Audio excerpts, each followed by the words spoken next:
Michigan.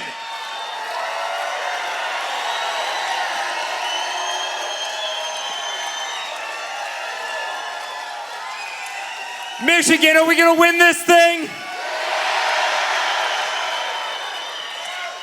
We are officially gonna put Kamala Harris into retirement in 7 days.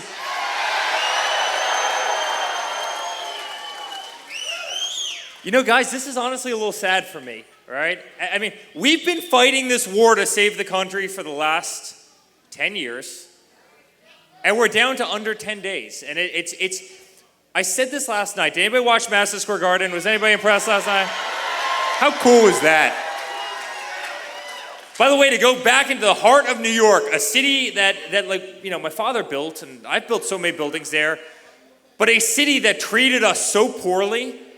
To go into the middle of Madison Square Garden, there were 200,000 people. I was in the car going down the motorcade, right? And literally, I'm just looking at Fifth Avenue, and there's 15 people deep, right? And these people are waving American flags, or they're wearing Trump hats. And by the way, Madison Square Garden's like 40 blocks away from Trump Tower, right? Like this is probably like 3 miles. On both sides, as far as the eye can see, just people. And then the room, you saw that when we walked out last night, when I walked out on stage, I mean, the place went absolutely crazy. And guys, it's very simple. It's love of country. People, we love this country. This is the greatest political movement in the history of this country by far.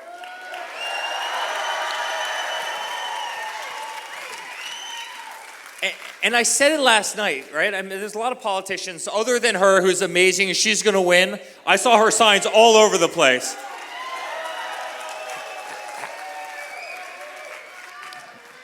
But you know what, guys? There's so many politicians in this country that are totally full of crap, right? And I just have to say it. And then you look at this. I literally consider everybody in the garden last night, and I consider every person in here, and every person on the plane who came up and gave me a hug.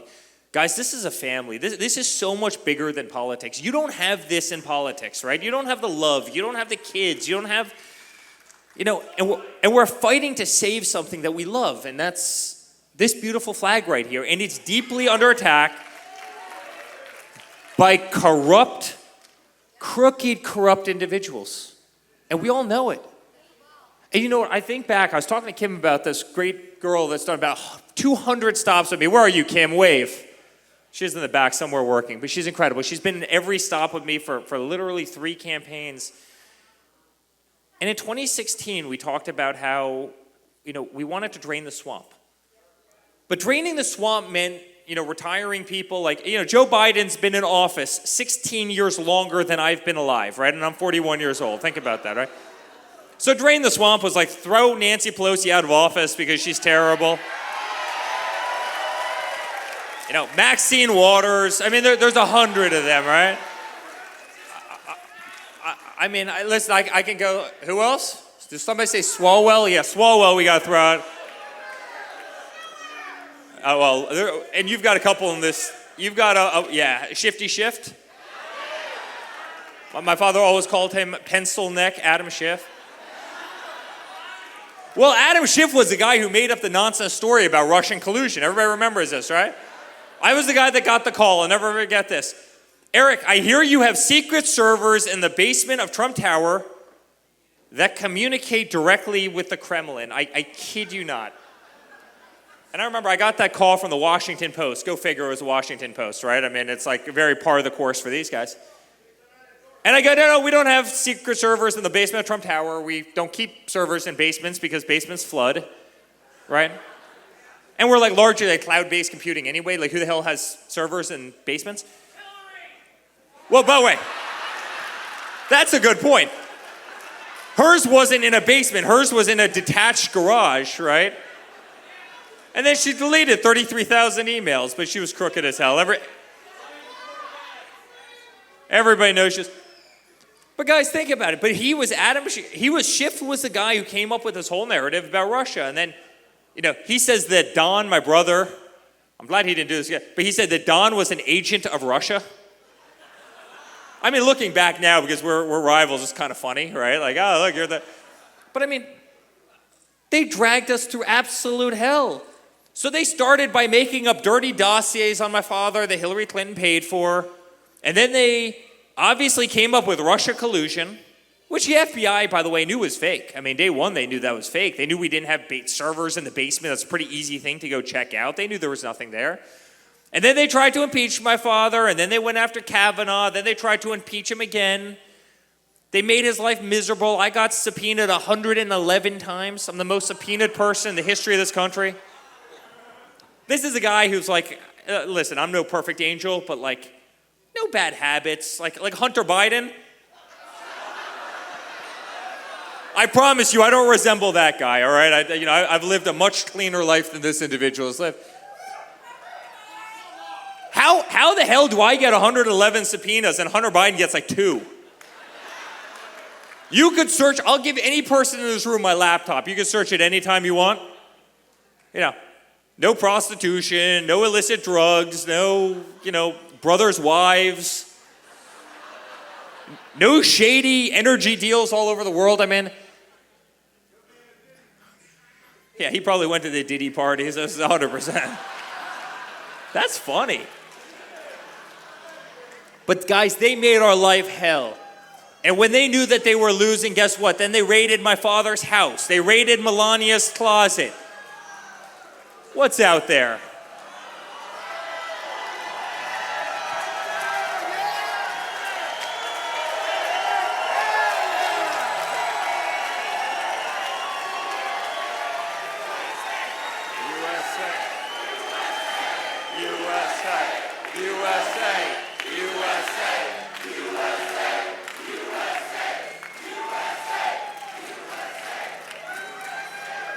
I love that guy, by the way. Why isn't that person here with us? Does anybody know that person?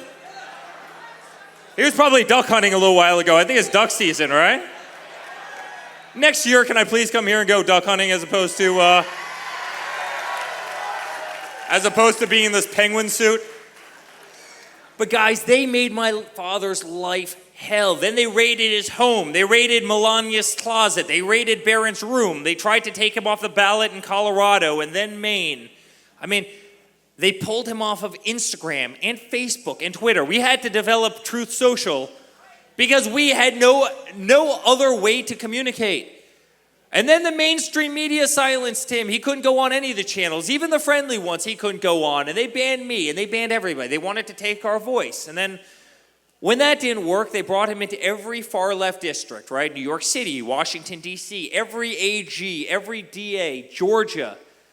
And they just started the legal lawfare. How do we get Donald Trump? It hasn't worked. The attacks on his company haven't worked. And we weren't able to impeach him. And we weren't able to take out his Supreme Court nominees. And the second impeachment didn't work. And we weren't able to bankrupt him. And the company's still doing great. And we couldn't find anything on his sons or his daughters.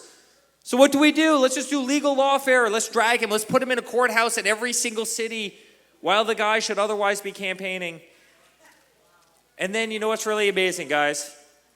We walked up on stage last night in the heart of, literally, I mean, if you want to talk about ground zero for the war against my father, New York City, which is a city he built.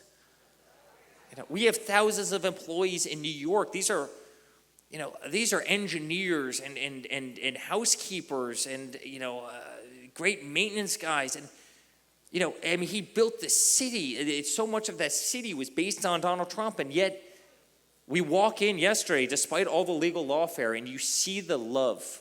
You see the love.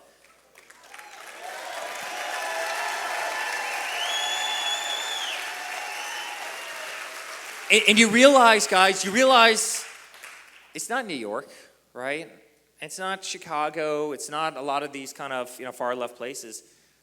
It's not us against them. It's really us against the swamp and truly bad people. Truly bad people, right? I mean, these people have, most of them have never had a job in their life. They go to Washington, D.C., and they don't know what the hell they're doing. They've never, Tucker Carlson had like a great little monologue. I'm not sure if anybody saw it last night, but and he's a great friend. But he asked a simple question, like, what skill set does she pose? What skill set? What skill set does she pose? You know, I know the skill set she poses. She destroyed California. So San Francisco, we have property. San Francisco was one of the greatest cities anywhere in the country. Who's this guy now?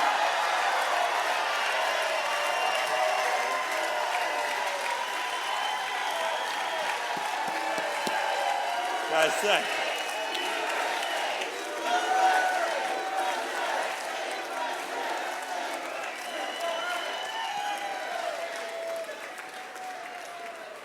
You think Kamala has that kind of love?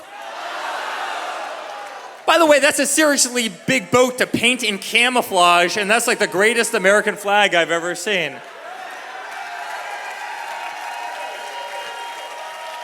Now that person has skill set. That person has skill set, right? But how in the world, the greatest country in the world, do we have a candidate who literally possesses no skill set? Think about that, right? A person who's been in government their entire adult lives, and a person who single-handedly ruined one of the greatest cities on earth, which is San Francisco.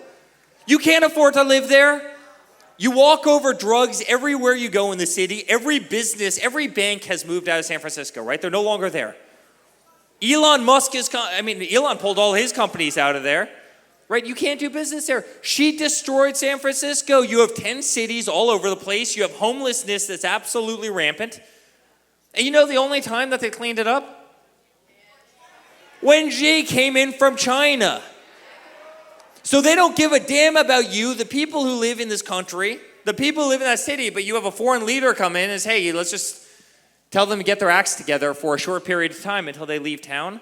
Tell me it's not like the greatest act of disrespect. And guys, that's why this country's pissed off. My father is like the one guy. He's the one freaking guy who didn't need this job. The last thing my father needed was this job.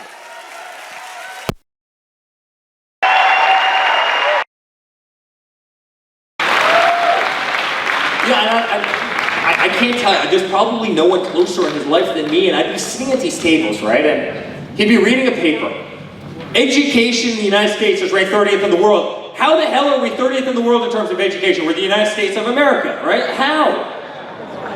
And then you'd be reading another article where, it's 70% of fighter planes are incapable of taking off. So many are grounded because they've run out of parts. How do they let our military get to this point? Yeah. Right? And then they talk about veterans, and there's so many great veterans, I'm sure, in here. Raise your hand. We love you guys. We love you. We love you. But you hear these stories, people 6 months to try and get into the VA. How the hell does it take 6 months to get in the VA? This is the United States of America. This isn't a socialist country as much as she wants to turn it into. No, we're the United States of America. That's when he came up with that private option. But he's sitting there saying, how broken does a system need to be? We gave $150 billion to Iran, a country that chants death to America. Have we lost our damn minds? That was a rhetorical question. Of course we've lost our freaking minds. But guys, so here's this, like the most unconventional guy, a billionaire from Fifth Avenue, who thought it was so grotesque, who would look at these people as they mock the flyover states. Right? Do you remember Hillary would always talk about the flyover states? It was anything in between, effectively, New York and California that they just gave the big middle finger to. And he's saying the greatest people in the world are in those flyover states. The greatest people, the heartbone of this country, are in all the places that these people are totally forgetting.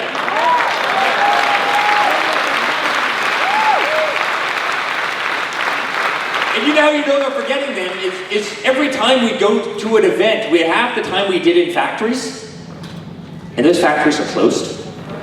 And there's a chain link fence. There's plenty right here. There's a chain link fence surrounding it. And to a developer, and that's what I've kind of done my whole life, like I've always built, like I find great beauty in those buildings, right? Like the brick and the grid, and it's everything like about like American ingenuity going back, and it's like, we built a world. I mean, America built the world. And then you had these incompetent politicians that stripped it all away, And largely because they were lining their own pockets, sent it to China, Vietnam, and Mexico. Half because of their own greed, and then probably half because of their damn incompetence. And then every day I get to hear these stories. Well, we believe in free trade. What they've been doing, guys, for 20 years is not free trade. When you can't take a Ford car from here and send it over to China without paying 100% tariff, when my father suggests that we tariff China, don't tell me that we're not abiding by free trade. They've been screwing us. They've been ripping us off, guys, for so long. And no one cares. No one has any fire in their voice. No one gives a damn.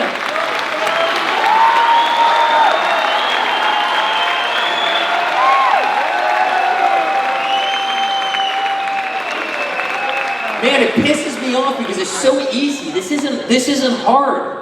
Having common sense isn't hard. Doing the right thing isn't hard. And at every turn they do the wrong thing at every single turn.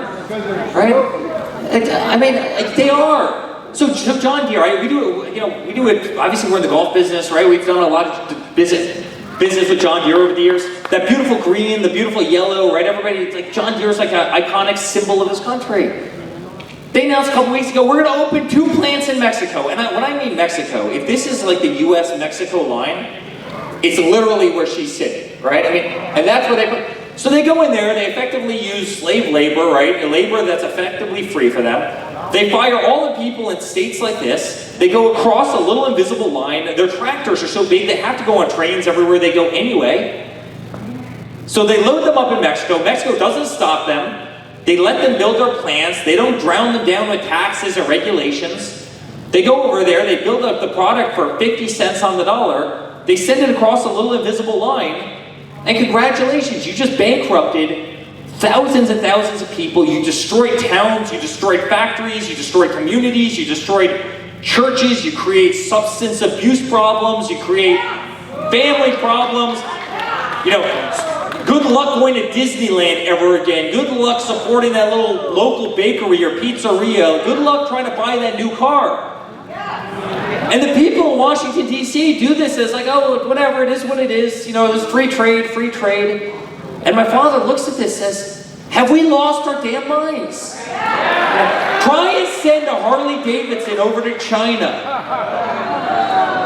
Right? Why is it that all of their boats go from China into the United States, and you effectively have the water going over the gunnels of the boat because they're so damn heavy. And then as they're going back to China, you can see the props halfway out of the water because they're so buoyant because there's nothing on them. And yet we can make stuff better than anybody in the world. No one can rival us. No one.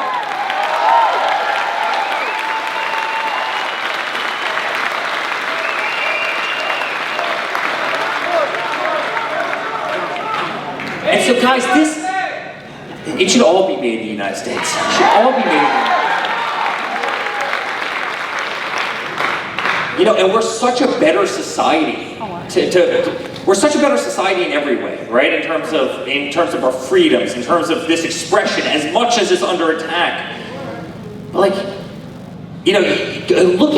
the UK back in the day, right? The very monolithic, way of thought pattern over there.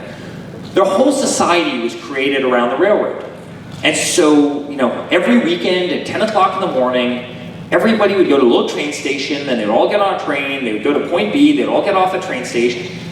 All of America surrounded what you guys do in Michigan, right? That's the automobile, where it gave people, if somebody was into jazz, right, they could go down the street, they could go to some bar, they could go watch the best performers in the world. If somebody was a duck hunter, they could take their freaking car, they could go 10 miles north, right? It gave us individuality as a society. Right, and that's the beauty of America. It's one of the reasons we put men on the moon. It's one of the reasons we've led every advance. It's one of the reasons we were the best at medicine and entrepreneurship and just capitalism, right? It allowed people to just go off on different paths, whereas so many other societies, so many of these communist countries were so monolithic. Everybody had to walk a certain way. Everybody had to speak a certain way. Everybody had to look, and it shut that down. No one can compete with the United States of America. No one. if they just get the hell out of our way.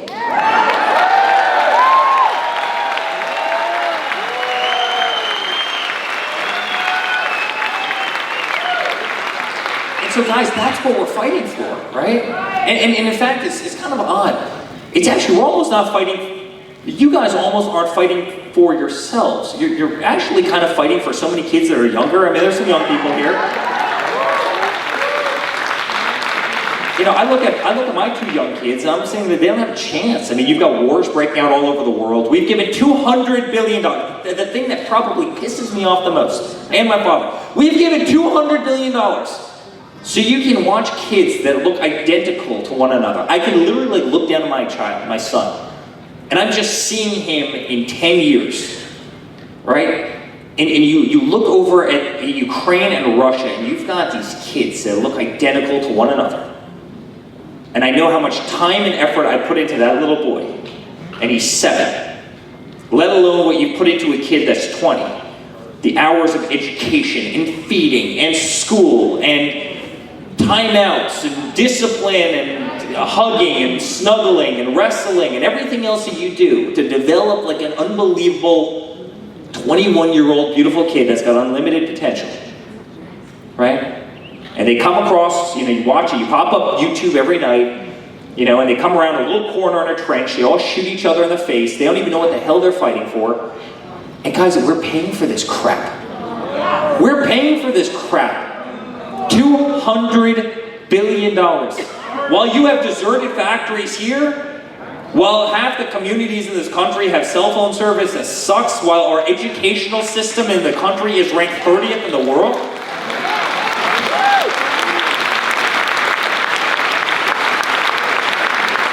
what's wrong with our priorities? And it's not our priorities. It's the furthest thing from our priorities. But what's wrong with their priorities? I mean, why can't we do what Donald Trump? And the answer will be we will. But why can't we do what Donald Trump did the first time? The greatest economy in the world, the lowest unemployment.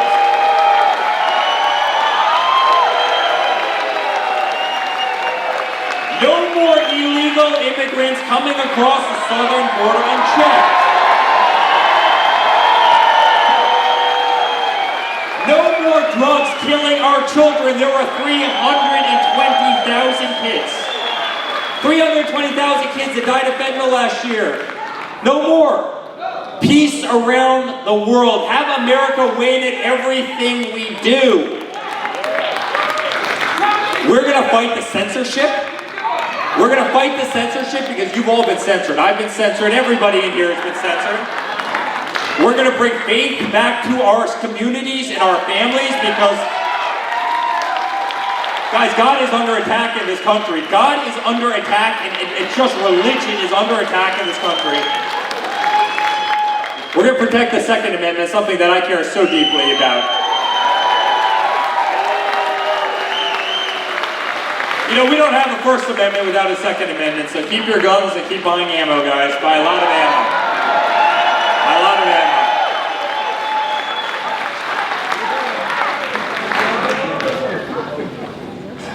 It's so easy. It's so easy, guys. And that's what you're going to get under a second term of Donald Trump. It's what you're going to get. And it's even better. It's going to be even better. And you know why it's going to be even better? Because he knows who these people are. And by the way, so do I. You know, if somebody goes, listen, they put you through absolute hell. Are you worried about like the next 4 years? And I just start laughing. I go, not at all. And they go, why not? That seems like so cavalier.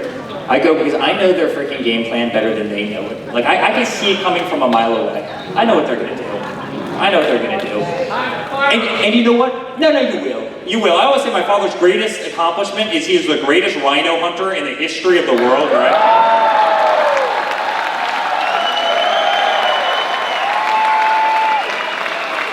Another reason we need her. She'll have spine and backbone.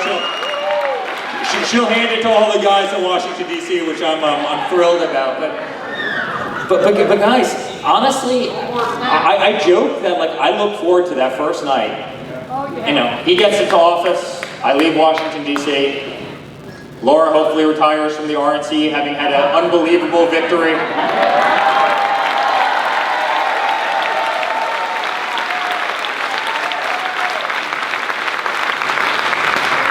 And I go home, and I literally put on a pair of shorts, and I pop the popcorn as I watch him just go into office that first day. I just kick ass, guys, just kick ass.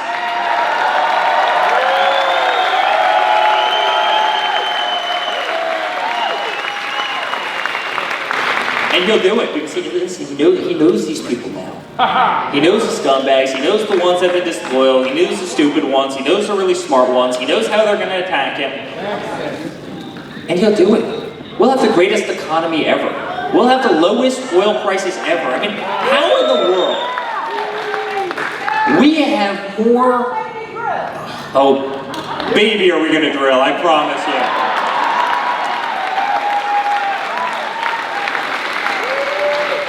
I mean, only this current administration. It's perfectly fine for Hunter Biden to sit on the board of a natural gas company. But yet they try and ban natural gas in America. I'm trying to figure that out. So it's okay for your son to advocate for fossil fuels in Ukraine when you're making $80,000 a month. It is bullshit. He doesn't even speak the language. Like, he knows nothing about the industry. He doesn't speak the language. But it's okay for Hunter Biden and the Biden family to advocate for fossil fuels in Ukraine, but don't think about doing that in Pennsylvania or Texas, when entire industries, i.e. like all of Michigan, is dependent on fossil fuels, of which we have the most in the world, we have the best in the world, and it's free to the United States of America. But instead, let's go beg China for lithium, for batteries, for cars that people don't otherwise want.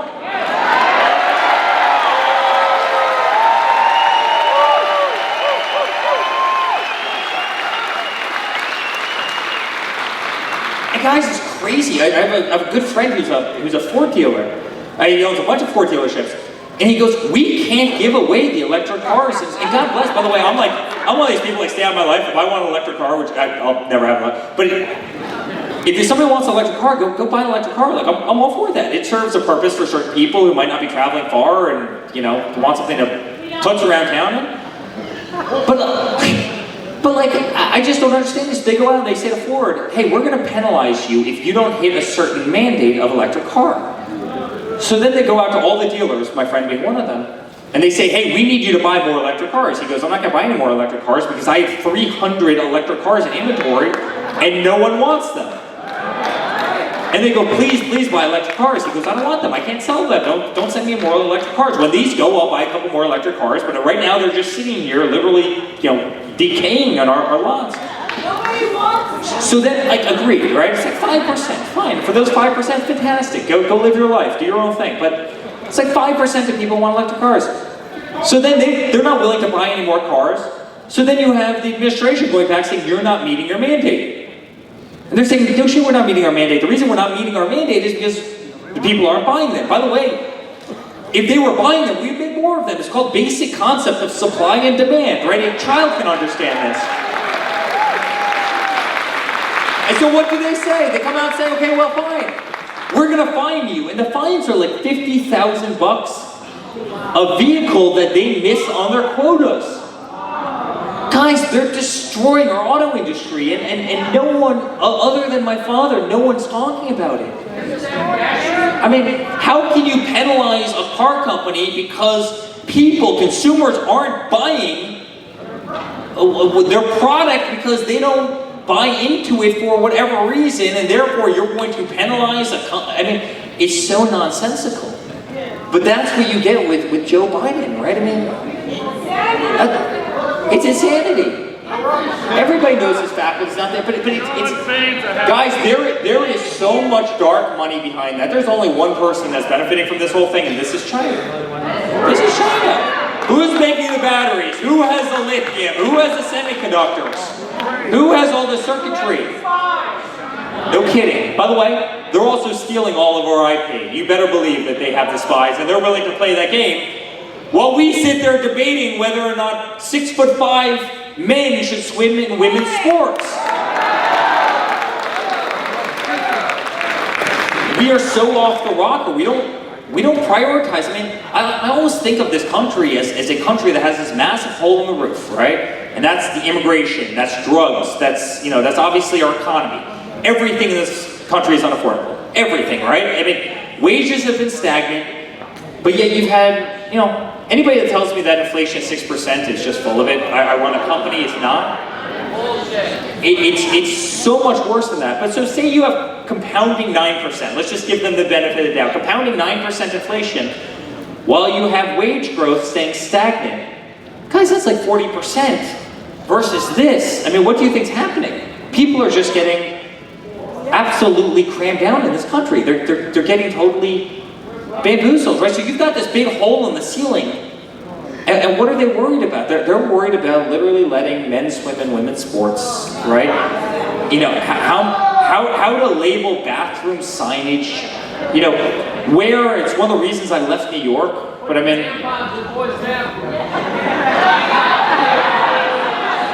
talk about the great white hunter, by the way. I mean,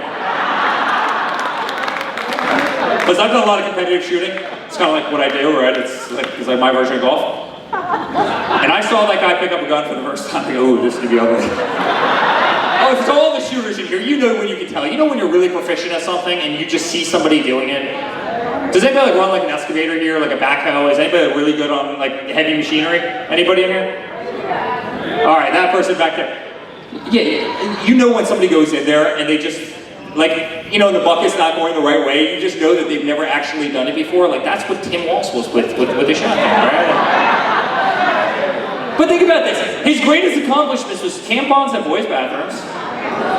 And then he came out with a statement. Well, then defund the police. And by the way, we've got the greatest law enforcement officers in the world, in this country, and we will protect them.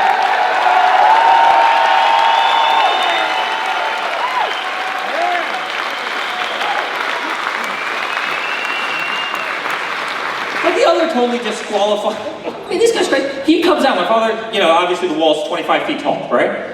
And he comes out and says, if Donald Trump builds a 25-foot tall wall, I'm going to build a ladder factory in Mexico to build 30-foot tall ladders so that all the illegal immigrants, what is it with them wanting people to come into this country who...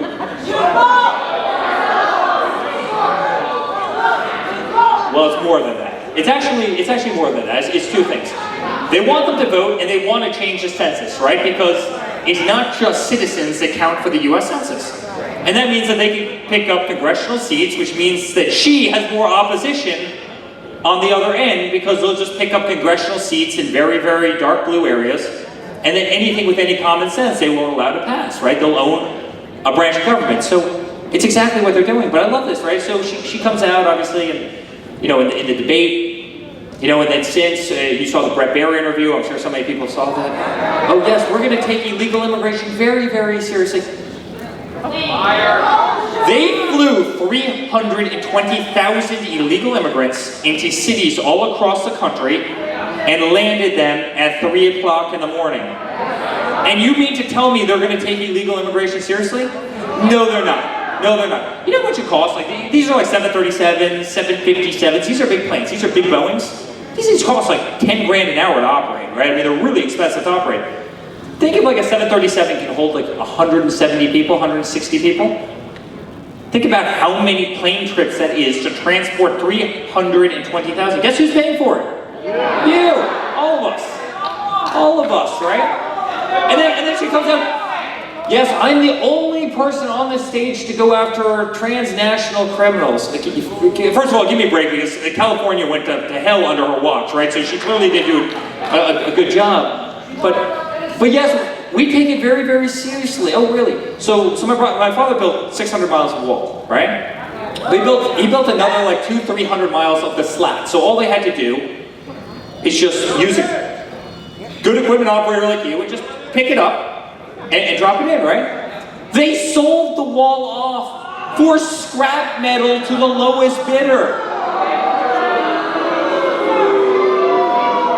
Texas actually, Abbott, who's a great governor, but Abbott and the lieutenant governor in Texas actually said to them, they go, we'll take the steel and we'll just finish the wall. Just give us the steel that's in Texas and we'll finish the Texas portion of the wall. It won't cost you anything. And remember, all these contracts are already paid for. So the contractors killed it, right? I mean, they're able to build half a wall and walk away with no more labor. They got the entire price of the whole contract. But Abbott said, just give me the steel, I'll take care of it. Texas will pay for it, right? We'll step up, we'll pay for it, we'll get the wall done. The federal government refused to give them the steel. And then I get to hear her come out and say, yes, we absolutely take border security very seriously, very seriously.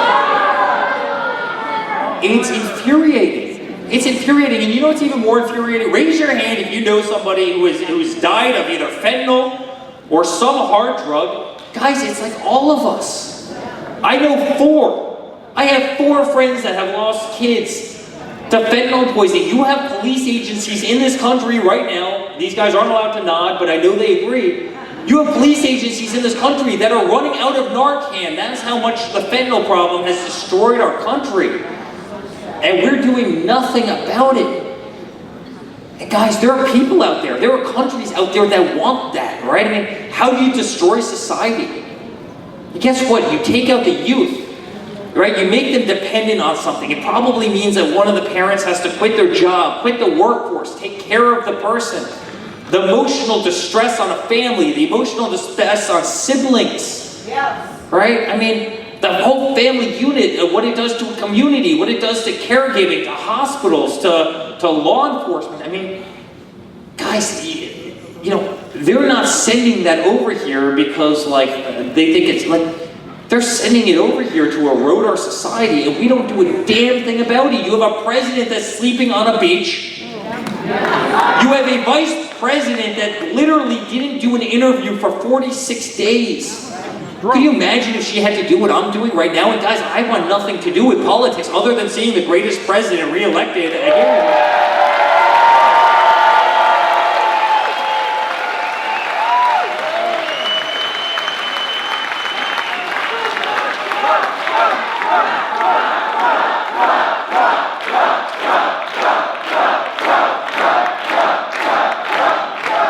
So the good news, guys, is I've never felt such love in this state.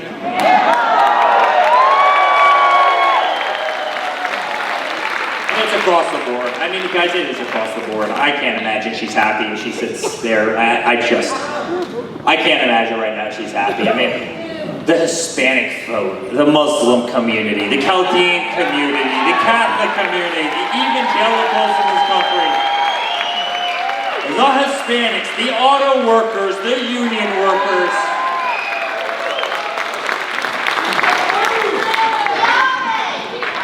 The who? Yeah, I love the Amish. Love the Amish. These are just nice guys who just want to be left the hell alone, right? It's not like me, I just want to be left the hell alone, right? All of us, we just want to be left alone. Get government out of our lives. But guys, I'm so proud of him. Honestly, I'm so proud of him. Here's what I'll tell you. I love him to death. He's literally he's like my best. I mean, the guy is incredible. I mean, the guy doesn't stop. I mean, the guy just doesn't stop. And listen, I know a lot of guys who'd be considered peers to him, and guys, they would have folded in 30 seconds. If they couldn't have made it through the first day of Washington, D.C. before they folded like a cheap suit. And I don't care how many times they impeach him. I don't care how many freaking days I've spent in a courthouse with him, sitting there. And by the way, we're doing awfully well on those cases, so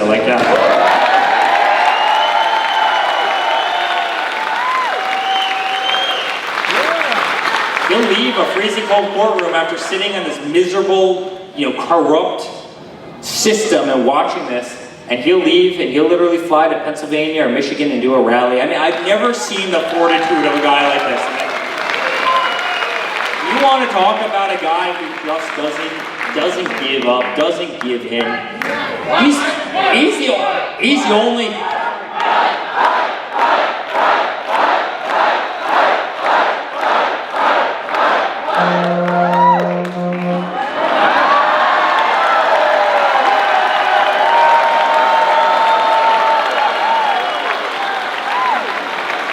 Somebody's got to tell me who this guy is because I gotta send him like a signed Trump hat or something along those lines. This guy's incredible. He's out there all by himself honking his horn in pitch black. I freaking love this guy. But the guy's just a remarkable guy. I mean, the guy is just a remarkable guy. You know, he's the greatest father. He's the greatest grandfather. He's an absolute warrior. I mean, you want to talk about a warrior. The guy is an absolute warrior. And he is the guy who is going to save Michigan. He is the guy that's going to save the auto workers. And he's the guy that's going to save the United States of America. He's the guy that's going to save this country. And Michigan, if we win Michigan, I think we're going to win Pennsylvania, and I think we're going to win North Carolina. I think we're going to win Arizona. I think we're going to win Nevada. It will be the greatest justification. All of them. All of them. By the way, after last night, I think we might win New York. Honestly, I'm not kidding. But guys, we need to make it too big to rig. We need to make it. We know the games that these people play. You're seeing it, one of the games that they're playing in Pennsylvania right now. My wife fights it every day. We need to make it too big to rig. And honestly, I asked you as like a personal favor to me, get everyone out. And I'm not like, I hate when like, and I'm not sure if I've ever actually said this in a speech, go out and vote. Like, I hate it, right? It's not, this movement's so much bigger than having to tell people like you to go out and vote. But if we steamroll them, which I know we will, and I know we can, it's gonna be like the greatest validation to all the BS that they've put us through.